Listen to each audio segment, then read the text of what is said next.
Having played the Spanish Civil War in many instances, this is the only time that the Republic actually had a clear, not a clear victory, but a clear advantage strategically. I mean, the situation is really the reverse here.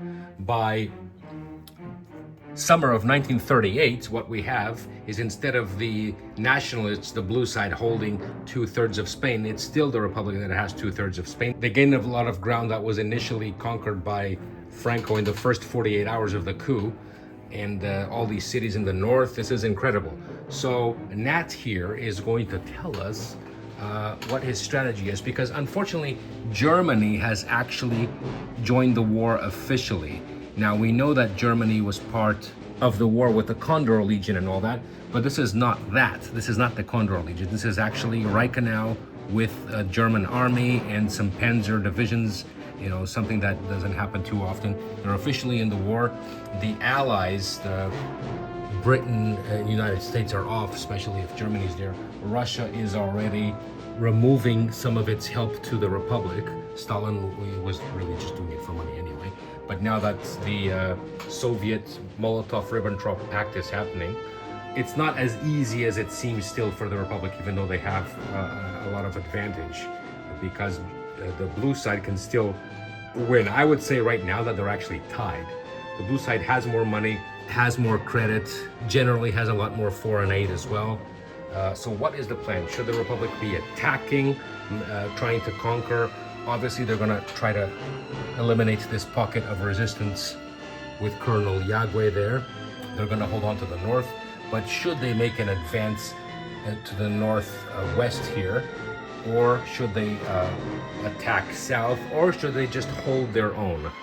My current strategy, due to the German Reichenau, the German army being worth 24 points, combat points with just that army, is to have the Germans continuously pinned, attacking with keeping militia, garrisons, entrenchments, fortifications around them at all times, trying to prevent them from moving but never attacking them outright, since their 24 points crushes almost all of my armies, and unlike me, they don't have to pay for their own units to resupply. So that means that anything that is thrown against them usually is going to lose. So you want to avoid having a lot of battles against the Germans, right? And not only does it lose, but even if I do take out the Germans, there's no cost to him other than losing the position. Hopefully, what I'm going to be able to do is use the combination of entrenchments to keep the Germans pinned. I keep the illusion of being strong everywhere to dissuade attacks both here and up from Italy down there. Now, as the Germans progressively advance, trying to join the Italians, and he leaves his armies weaker from behind, I'm going to send my forces down here from the right to come in and take back. Now, either A, he will just forget about that, leave that, I'll be able to take cities that allow for my convoys and block his, or the Germans will get sent back. If so, I try to get the Germans as close down back here as possible. Well, however much, I'm gonna hold back, retreat, run away, okay, until I can get the Germans all the way back out of range of Cordoba. Once that happens, I plan to use one of my cards to take Cordoba and keep the Germans pinned in a circle of fortifications. Because of these two powerful fleets here, whenever there's the naval phase, you got to understand that they block off Gibraltar, and then effectively they block off the Republican Navy, which is what happened in the war, into the Mediterranean, and they don't even leave. But that's the best thing that probably can happen, so let's see how that goes.